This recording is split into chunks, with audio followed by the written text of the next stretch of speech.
कहानी शुरू होती है द्वारका नगरी से। समुद्र के बीच बसी एक दिव्य नगरी जहां भगवान श्री कृष्ण अपने परिवार सहित निवास करते थे। उनकी 8 पत्नियां थीं, लेकिन उनमें से रुक्मणी जी को मुख्य रानी का दर्जा प्राप्त था। रुक्मणी जी का श्री कृष्ण के प्रति प्रेम, समर्पण और सेवा अनुपम थी। वे श्री कृष्ण को केवल पति नहीं, भगवान मानती थी। एक दिन की बात है, रुक्मणी जी उपवास पर थी। उन्होंने भगवान को प्रसन्न करने हेतु निराहार व्रत रखा था और पूजा अर्चना में तल्लीन थी। श्री कृष्ण ने देखा कि उनकी प्रिय रुक्मणी अत्यधिक थकी हुई है, लेकिन फिर भी वो बिना विश्राम किए उनकी सेवा कर रही है।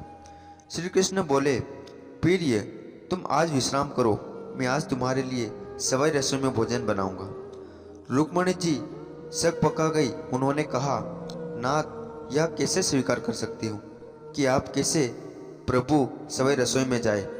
श्री कृष्ण मुस्कुराए और बोले, जब प्रेम में समर्पण हो तो सेवा का भाव ही पूजा बन जाता है। आज मुझे यह अवसर दो कि मैं तुम्हारे लिए कुछ बना सकूं। रुक्मणी जी ने हाथ जोड़ लिए और अनुमति दे दी। भगवान कृष्ण सवाई रसोई में गए। उन्होंने लकड़ी का चूल्हा जलाया, घी में बेसन भूनकर लड्डू बनाए, खीर बनाई, पूरी बनाई और सब्जी बनाई। रसोई से दिव्य महक आने लगी। रुक्मणी जी निहार रही थी। जिस प्रभु के लिए उन्होंने अपना सर्वस्व अर्पण कर दिया, वही आज उनके लिए रसोई में पसीना बहा रहे हैं। रुक्मणी जी की आंखों में आंसू बह रहे हैं। यह आंसू थे प्रेम और कर्त जाके भगवान की सेवा में भक्ति का भाव।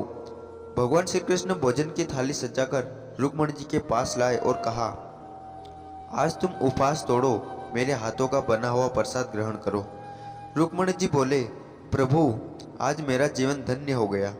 जिस क्षण आपने मेरी थाली सजाई वह मेरे लिए वैकुंठ से भी श्रेष्ठ है। श्री कृष्ण बोले, जो प्रभु सेवा में बदल जाए वह सच्ची भक्ति योग है। तुम मेरी भक्त, मेरी प्रिय, मेरी शक्ति हो। नारद मुनि का आगमन। उसी समय नारद मुनि पधारे। जब उन्होंने श्री कृष्ण को रसोई से बाहर आते देखा, वे अचंभित रह गए और बोले, प्रभु, आप तो सवै योगेश्वर हैं, आप रसोई में। श्री कृष्ण बोले, नारद, रसोई में प्रेम की सुगंध होती है और जहाँ प्रेम है वही मेरा वास है। आज मैंने अपने अंश को नहीं, अपने अर्पण को भोजन कराया है। नारद मुनि ने हृदय से प्रणाम किया। हे माधव, आपने तो संसार को यह सिखाया कि सेवा और प्रेम की सच्ची पूजा ही यह है। एक और अध्याय। रुक्मणी बेहोश हो गई जाती है। एक दिन की बात है, जब भगवान श्री कृष्ण राधा रानी का नाम स्मरण कर रहे थे और मुस्कुरा रहे थे। यह देखकर रुक्मणी जी को ईर्ष्या नहीं बल्कि आत्मलाग्नि हुई कि वो प्रभु के मन को पूर्ण तृप्त नहीं कर पा रही। उन्होंने प्रभु से पूछा, प्रभु, आप किसे स्मरण कर रहे थे? श्री कृष्ण बोले, राधा को, जिनके प्रेम में कोई आग्रह नहीं, केवल समर्पण है।